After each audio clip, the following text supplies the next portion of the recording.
So I'm going to talk about sensory-rich worship. And thanks to all my friends who helped me plan it. Some of you know that I was at a workshop in Lake Tahoe last May, and Barbara and John were with me. It was 4.5 days, I think, of really amazing worship and content and ideas. And we even took some treasures back with us, like those glass bowls and rocks. I am a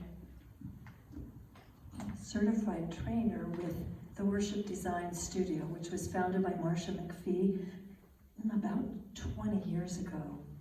And I've done lots of workshops with her and things at conferences and led workshops and done some coaching and working with churches in how to combine different elements of worship in a what we call sensory-rich way. I couldn't find the book. She wrote a book that's called, I think I loaned it to somebody. So this will have to do. It's called Think Like a Filmmaker, Sensory-Rich Worship Design for Unforgettable Messages. There's all kinds of resources about this kind of thing. I'm trying to figure out where my notes are. Okay. So I thought I'd look at 3 basic things tonight. 1, what is sensory-rich worship? 2, what are some of the concepts and really the vocabulary? And I'll be talking about things like an anchor image, common threads, threshold moment, layering, flow. Those are some of the concepts and words that they use in this kind of planning of worship. And then lastly, I'm going to talk about planning worship in series, which is something we've been doing the last year or 2. And that hopefully we'll get through most of this. I think I need the next slide. Sensory rich, beautiful colors, lighting, different shapes and levels. I love the next one. We practiced earlier. Oh, this is our own church. A few years ago at Easter, you probably recognize Pam Dubmar's artwork. Lots of color. Guess when that was? Last Sunday. Thank you, John. It's a great picture of the bell choir. You notice different levels, colors. Today's associated with the color orange. Got our screen over there, candles, lighting. So many of you I know have an educational background. You've probably heard about some of this research about how people learn in different ways, they experience in different ways. Often churches focus on the word, auditory. When many people are visual learners or even kinesthetic, they learn best if they can move around or touch something, be really tactile. But there are also people that learn in interpersonal or intra or inter, in groups, or they need to go inside themselves to learn. All of these things. So messages, there are many ways for the word to be expressed. And if we are able to do it in different ways, we reach more people. I can't tell you how many times people have said, who moved the candle on the, in a church? They'll notice really little details and it will really bother them. Or some people won't notice at all, and they might really just focus on the sermon. Or some people come just for the music. It can really vary. I have to see where I am. Sensory rich. Okay. Easter today, the 3 V's. So often people also experience things, not just learning them, but experience it in a really visceral way. They can't even describe it. Like John actually has said to me several times, why did it hit me like that it just made me, can't remember the word you were saying, but it's almost a visceral reaction. When we did I Believe a couple of weeks ago, and some people are just tearing up. And is it the music? Is it the words? Is it the combination? Who knows? But it's a real visceral reaction to visual and verbal and other things. So sometimes I think, okay, 3 V's, are we covering at least 3 V's? Are we speaking in different ways that people can understand? These are just some examples of different art displays in churches at different times of the year, using natural elements, pottery, rocks, branches. Sometimes this is what really speaks to someone and really helps them be more prayerful. Like if you look over here, Stephanie did this beautiful display just for us tonight. We're going to take it into the sanctuary for the remaining part of Lent. But you can see the different colors, the light, the different levels. Sometimes just something simple like is it pussy willows on the top? Yeah. Just speak to people. I think that was a previous church I was at. I think it was a water theme, so we used a lot of blue. So going back to terminology, I'm going to talk about something called anchor images. Now, we've had this in our church already. If you think about a year ago when we did a Lenten service, we were using the Japanese bowl and broken vessels. That was our anchor image for that whole series. So it was something tangible and artistic, and it helped us remember what we were focusing on Lent last year.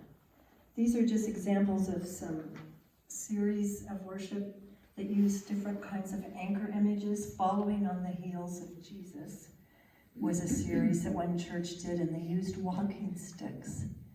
And they made walking sticks and gave them to everybody in the church. Healing vessels, that's kind of the one we did a year ago, healing and wholeness. Is it clicking? It's not. Yeah, I had some trouble. Bouncing off of Paul's head.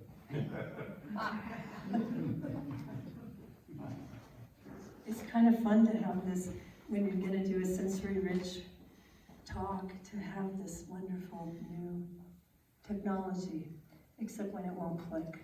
So these are other anchor images. There's a whole series of sermons in a church on thriving, how human beings thrive and what they need. But the image they used was a seedling. There's another series, God is holding your hand, and so the human hand actually became the anchor image.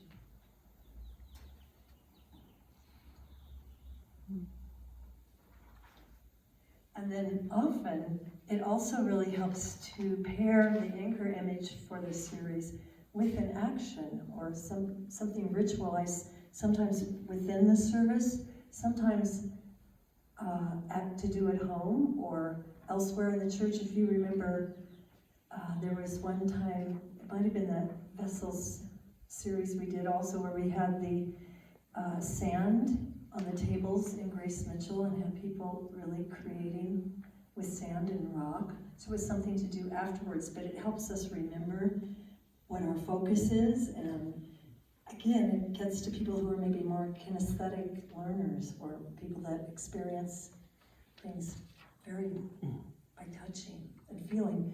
This was also just last week. Stephanie made this wonderful prayer and praises prayer station. So it's taking that anchor image of prayer, our image now is lantern, bringing in the light of Christ. But we hooked it into practicing our faith, and through prayer last week was the Tuesday service. So this is connected with prayer. We're going to keep it up through Lent so that we can continue to put our prayer prayers, and I've been reading them. It's really wonderful to see what's on people's minds. So here's another series that other people did for Christmas, Angels Among Us. And one of the rituals they did to connect again the theme through there, they had an image of a feather for angels. And then they had a station where they asked people to take a feather and pray and work for more hope, more peace, more joy, the different Sundays of Advent. So it's a really tangible thing to do, a ritual, and it helped them kind of advertise with a sense of humor that there are angels among us, come worship.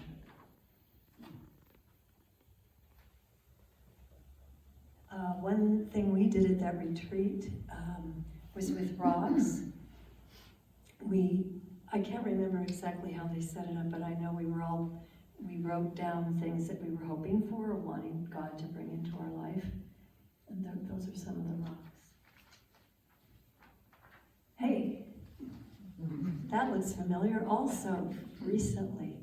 Threshold moment, that's another terminology they use in this kind of worship design. A threshold moment is usually in the beginning of a service where you create an atmosphere, an experience that brings us into worship. And the I Believe piece that the choir did a couple weeks ago was exactly one of those things, where we wove singing and our call to worship and a little bit of movement with the soloist down below and then the women moving into the choir piece. And it's to make us realize we are in a different space and time than our ordinary life. That we are here to worship, we've carved out this time for something to happen. We call that a threshold moment. And sometimes you might have a threshold moment for a whole series that's a similar one every time. The song we did this morning, it's not morning, it's night. Come and listen, no, what was it? Come and rest. That's kind of a threshold moment to bring us from that crazy ringing of my phone into a sense of sacred space and setting aside this time together and resting.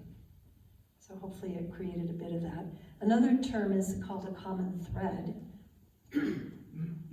So we actually are using part of that threshold moment as a common thread through this whole Lent service, Lenten season. So last week we also sang, I believe in the song, I believe.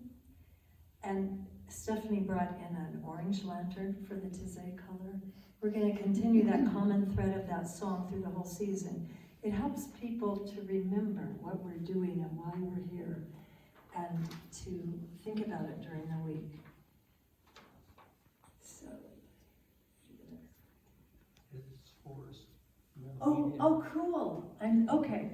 So the threshold moment, because Marcia McPhee, who started the Worship Design Studio, got a lot of inspiration. She's a real movie buff. She got a lot of her inspiration from films.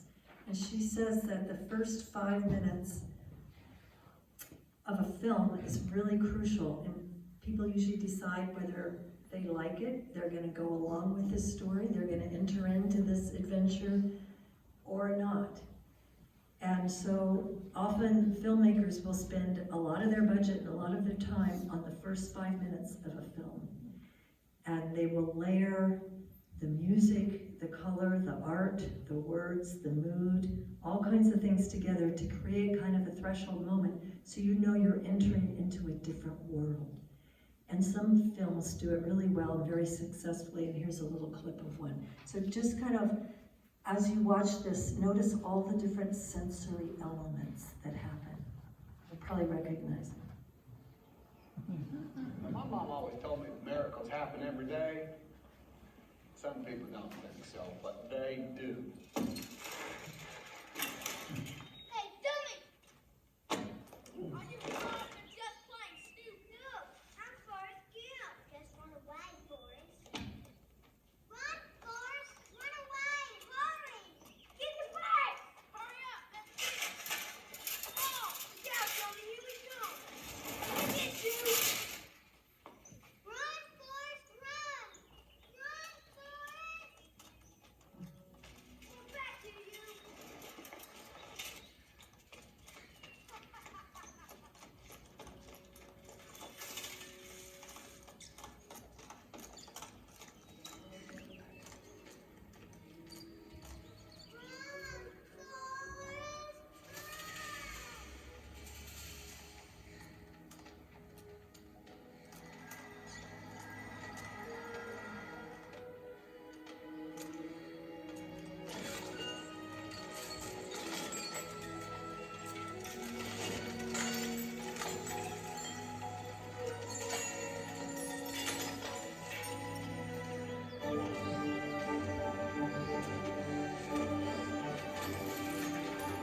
somewhere, I was running.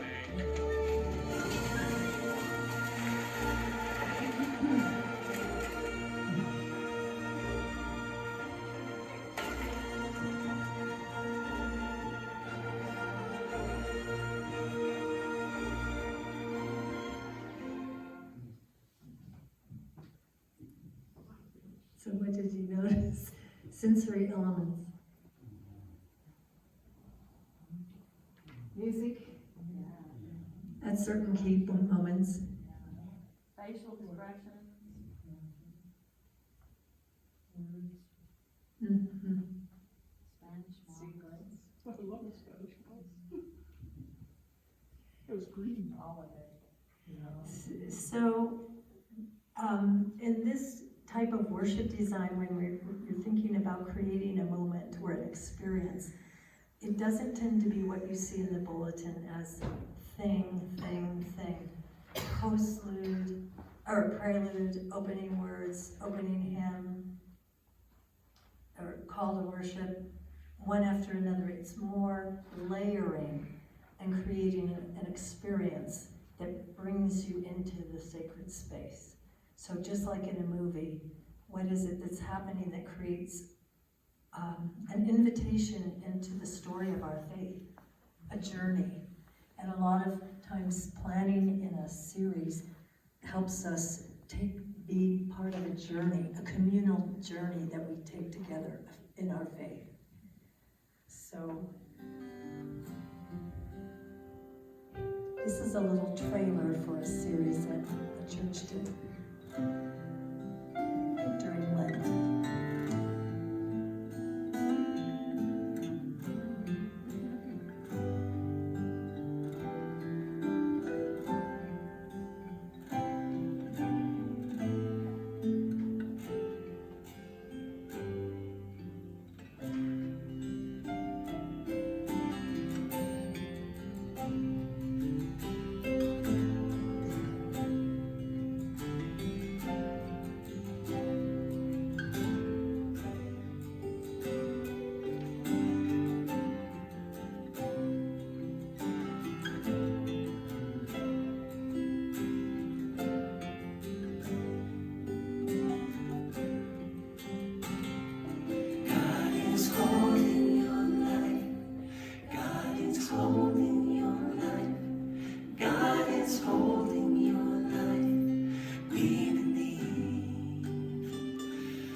So that's a series called God is Holding Your Life. I guess it was for after Christmas, the New Year, not Lent. But I'll just mention a few things that can be really helpful for planning and services. One, you can be really intentional about creating a communal spiritual journey together. Like in Lent, where does this congregation need to go? We want to have hope, maybe, in this time. So that's going to be our focus. But it really helps worship leaders and the pastor and the people planning worship to think about what do we need to hear. John often talks about, he preaches about what he needs to hear, and that's inspiring. But sometimes taking a step back and what does the congregation need to hear, and how can we go on a communal journey together? I think planning a series also helps reinforce messages over time because there's some repetition and there's a recurring theme and maybe a common thread song or a call to worship or something that reminds us of this journey that we're on. And it can be a container for both familiar things and new things. Sensory-rich worship isn't just about bells and whistles. Oh, well, we now have screens, so we're just going to all do screens all the time, projection. Oh, now we can do this. It's about being intentional and thoughtful about the theme and creating something that takes us on a spiritual journey. But it can also be kind of an on-ramp for visitors and for PR, like that trailer. It can help us, like Jolene does all these flyers now, and Bill, about upcoming series, it kind of creates a buzz and anticipation. Oh, we're going to really do a deep dive into this now. And so if you do it in a series, it kind of allows time for that and a way to advertise it and create flyers or trailers or something to post on Facebook. And by having those common threads, say it's a new song, at first it's new, and so it's unfamiliar, and people don't really like it because they don't know it. And then by the end, they like it and they know it. So it's not about throwing out all the old stuff, but to weave the traditional hymns with some newer elements and do it in a way that the new then becomes familiar. Because people like both. They want the tradition and something they know or they remember from childhood. They also want something new and interesting and fresh. So it's about blending those in a good way, in a thoughtful way. And it kind of can prevent a little burnout. We can't do a new threshold moment every service, but you might do one for a whole series. And so you don't have to reinvent the wheel every single week to make this work. So it's just a recap of a few things I wanted to share tonight. The sensory-rich worship, anchor images, common threads, threshold moment, layering, paying attention to flow and transitions. And so that people are coming away with a worshipful experience, not just, oh, we did this, then we did that, then we did this, and then planning a series. So we're going to just sing a couple of verses. I think, what time is it, Kellie? Let's see.